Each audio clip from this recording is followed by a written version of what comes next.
Fala, meu povo!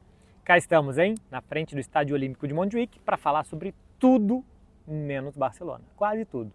Vou falar hoje só sobre os dois jogos dessa terça-feira de Liga dos Campeões, fase quartas de final. Os dois começam daqui a pouquinho, às 4 horas da tarde, do horário de Brasília. E amanhã de manhã, mais cedo do que hoje eu pretendo, eu faço um outro vídeo falando para vocês das prévias de Paris Saint-Germain e Aston Villa e também de Barcelona e Borussia Dortmund, explicando um pouco mais, sobretudo o jogo que eu vou estar por aqui. Vou começar com o grande jogo do dia, para não enrolar vocês não, que é Arsenal e Real Madrid.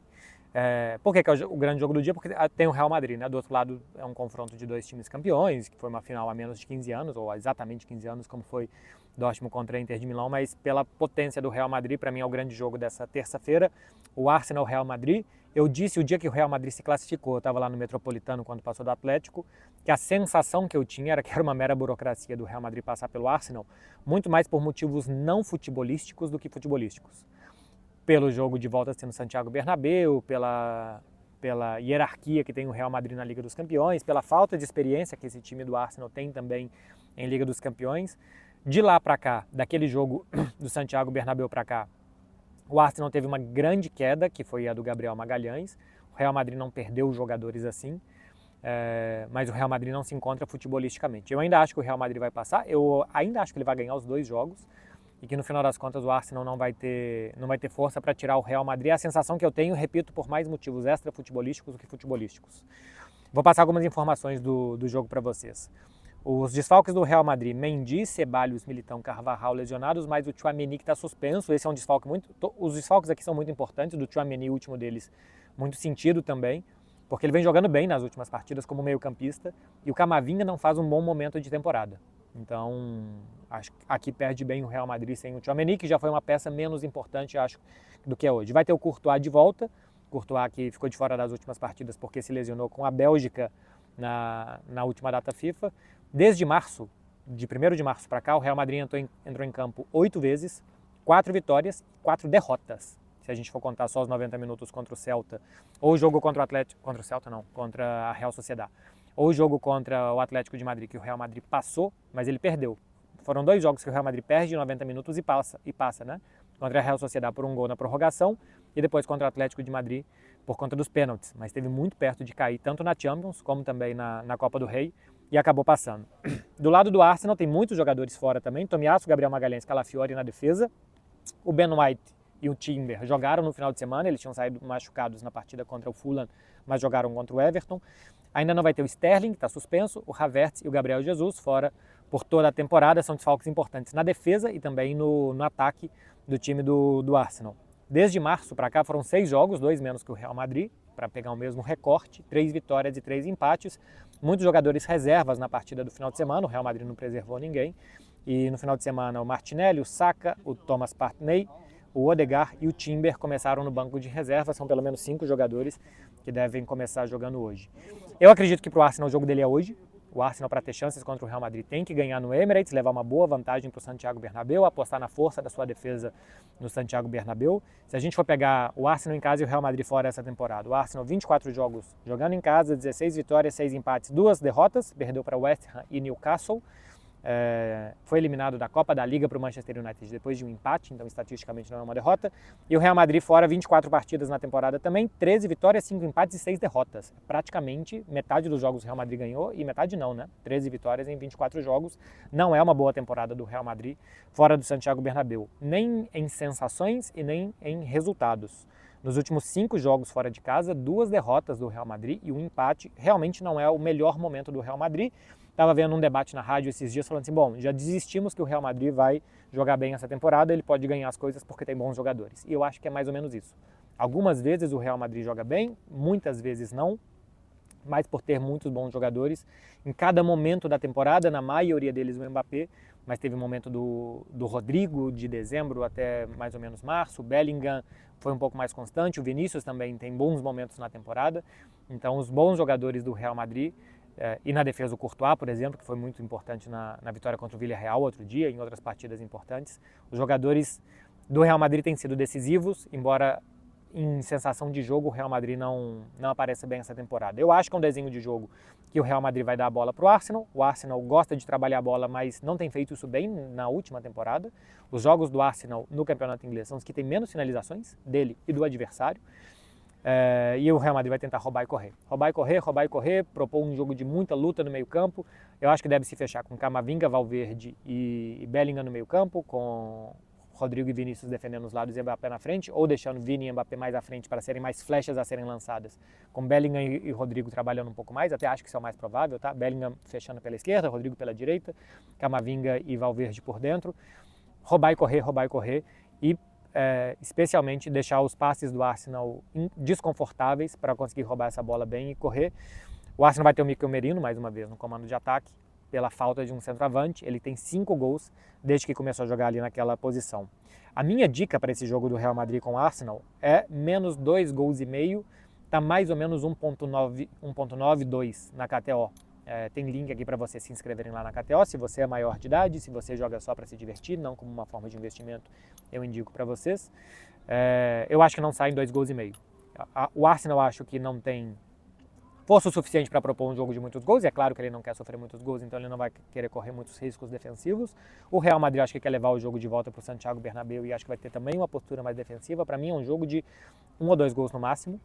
Se for para dar um palpite de quem vence, eu acho que o Real Madrid vence por 1-0. Eu estou entre Real Madrid vencer por 1-0 ou 1-1, mas como eu quero manter o que eu disse, que eu acho que o Real Madrid vence os 2 jogos, eu vou de 1-0 Real Madrid, mas eu não acho que é de jogo para mais de 2 gols e meio. Como não tem como sair 2 gols e meio, tem que ser a partir de 3, né? Eu acho que 3 gols não saem nesse jogo, não. O outro confronto, gente, dessa terça-feira, Bayern e Inter de Milão. O Bayern também com muitos desfalques, são 5 considerados titulares fora. Manuel Neuer, Upamecano, Alphonso Davies, Pavlovic, Musiala. E ainda não conta com o Ito e com o Coman.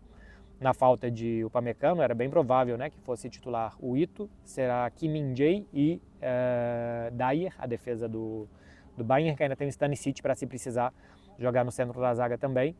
São muitos desfalques, muito importantes. É um Bayern que não está tendo bom ritmo nessa temporada.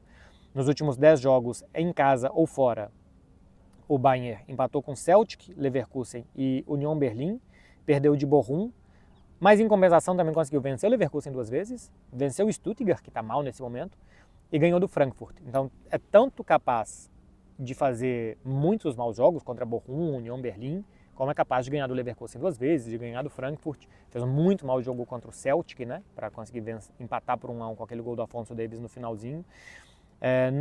Não é para mim até aqui uma boa temporada do Bayern, tem alguns bons momentos, muitos maus grandes jogos, e agora tem muitos desfalques também, que torna a eliminatória contra a Inter e o jogo de hoje, que acho que era para ser o jogo do Bayern também, muito, muito difícil, muito complicado. A Inter não perde há 10 partidas, são 7 vitórias e 3 empates nessa sequência. Ela só sofreu 8 gols nesse período de 10 jogos, a Inter é o time da defesa. Em 4 dessas últimas 10 partidas ela não tomou nenhum gol. No final de semana estava ganhando do Parma 2-0, permitiu um empate, por exemplo, deu um vacilo que pode custar caro no campeonato italiano. O que me chama a atenção da Inter desde o início da temporada, que eu venho falando, é a ausência de resultados e de sensações em jogos grandes. A Inter não ganhou de Milan, Napoli e Juventus. 2 empates com o Napoli, um empate e uma derrota para a Juventus. E para o Milan, perdeu na Supercopa, recentemente um empate por 1-1 no campeonato italiano, empate por 1-1 na Supercopa da Itália, até aprender, a última vez. Empate por 1-1 na semifinal da Copa Itália. E antes, pelo campeonato italiano, em janeiro, tinha empatado por 1-1 com a Inter marcando nos acréscimos do segundo tempo. No primeiro turno do campeonato italiano, perdeu também. 2 empates, 2 derrotas para o Milan, um empate e uma derrota para a Juventus, 2 empates com o Napoli. Não está bem a Inter nos jogos grandes. De desfalque, não vai contar com Dumfries, que, aliás, tem 10 participações em gols, 8 gols, 2 assistências, é o 4º artilheiro do time na temporada. E também não vai contar com, eu tinha anotado além do Dumfries... Será que eu não vou achar isso? Bom, era o Zielinski e o Aslani e o Taremi. Mas eu tinha anotado isso e perdi. Dos principais jogadores que estão fora. O Aslani está suspenso, o Zielinski e o Taremi estão lesionados. Fora de casa, a Inter nessa temporada, 22 jogos, 12 vitórias, 7 empates e 3 derrotas, não é um super aproveitamento. O Bayern de Munique, na Allianz Arena nessa temporada também tem lá os seus tropeços. Aqui eu também acho, assim como Arsenal e Real Madrid, que é um jogo para menos de 3 gols. Porque o Bayern de Munique eu acho que não vai querer se expor tanto com a defesa tão desfalcada como está. A Inter de Milão é para mim um time sem tanta transição forte como já teve, e sem o Dumfries isso fica ainda pior. E que não tem a capacidade de imposição com a bola da temporada passada. É um time que está entre a temporada 2023-24, quando ela era melhor, e a 22-23, quando ela chegou à final da Champions. Para mim está entre as duas coisas e pegando o pior das duas coisas, porque ela não tem a capacidade de transição de 22-23, nem a capacidade de imposição com bola de 23-24, mas tem ainda a boa defesa, e isso acho que torna ela um adversário muito ruim para todo mundo que for encarar a Inter de Milão. E que quer levar o jogo também para a Itália. Então também não acho que é um jogo que sai mais de 3 gols hoje não. A minha dica para vocês, também numa odd cerca de 2 lá na KTO, é menos de 2 gols e meio nesse Bayern e Inter. Se for para simplesmente palpitar um resultado aqui, eu acho que eu não faço ideia. Aqui eu acho que pode quebrar qualquer lado, é muito equilibrado. Diria 1-1. Um gol de Harry Kane, um gol de Marcus Thuram, sei lá. 1-1, acho que por achar tão equilibrado, o empate fica muito no meio do caminho mesmo, não vai ficar em cima do muro, não tem por que ficar em cima do muro de um Bayern de Munique e Inter de Milão. É simplesmente porque eu acho que está muito equilibrado, e muito equilibrado pode dar um empate.